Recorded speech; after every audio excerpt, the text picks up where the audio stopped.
হার্দিক পান্ডিয়া কি সত্যিই জেলে যেতে পারে? ফাইনালের জয়ের আনন্দেই কি করে ফেললেন বিশাল বড় মাপের ভুল?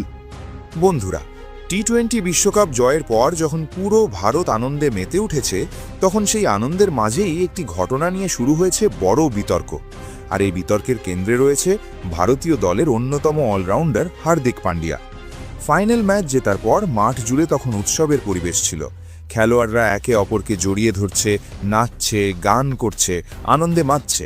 সেই সময় হার্দিক পান্ডিয়াও সহতীর্থদের সঙ্গে জয়ের আনন্দ উদযাপন করছিলেন। তার সঙ্গে মাঠে উপস্থিত ছিলেন তার বান্ধবীও। কিন্তু ঠিক সেই মুহূর্তেই ঘটে যায় এমন একটি ঘটনা যা এখন বড় আইনি ঝামেলায় রূপ নিতে পারে।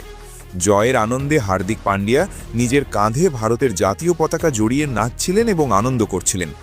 পরে তিনি তার বান্ধবীর সঙ্গে বিজয় মঞ্চের এক কোণে যান এবং সেখানে বসে বা হেলান দিয়ে কথা বলতে দেখা যায়।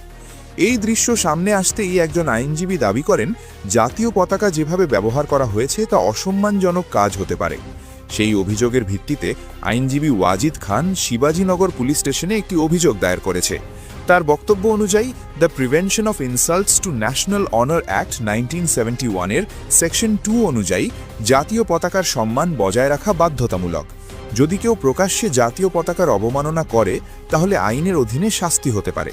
এই আইনে 3 বছর পর্যন্ত জেল, জরিমানা বা উভয় শাস্তির বিধান রয়েছে। আইনজীবী আরও জানান, জাতীয় পতাকা পুরো দেশের প্রতীক, তাই দেশের যে কোনো জায়গা থেকেই এই ধরনের ঘটনার বিরুদ্ধে অভিযোগ করা যায়। সেই কারণেই তিনি থানায় লিখিত অভিযোগ জমা দিয়েছেন এবং এখন পুলিশ বিষয়টি খতিয়ে দেখবে। তবে অনেকেই মনে করছেন এটা ছিল শুধুই জয়ের আনন্দের মুহূর্ত এবং ইচ্ছেকৃতভাবে কোনো অসম্মান করা হয়নি। অন্যদিকে আবার কেউ কেউ বলছে, জাতীয় পতাকার মর্যাদা সব সময় বজায় রাখা উচিত।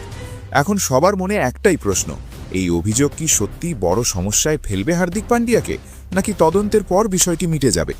এই ঘটনাকে ঘিরে সোশ্যাল মিডিয়াতেও শুরু হয়েছে তীব্র আলোচনা। কেউ হার্দিককে সমর্থন করছেন, আবার কেউ আইনের কথা তুলে সমালোচনা করছেন। তাহলে তোমার কি মত? জয়ের আনন্দে করা এই কাজ কি সত্যিই ভুল ছিল, নাকি এটাকে বাড়িয়ে দেখা হচ্ছে? কমেন্টে তোমার মতামত অবশ্যই জানাও। আর এমনই বড় বড় ক্রিকেট আপডেট পেতে ভিডিওটি লাইক ও শেয়ার করতে ভুলো না।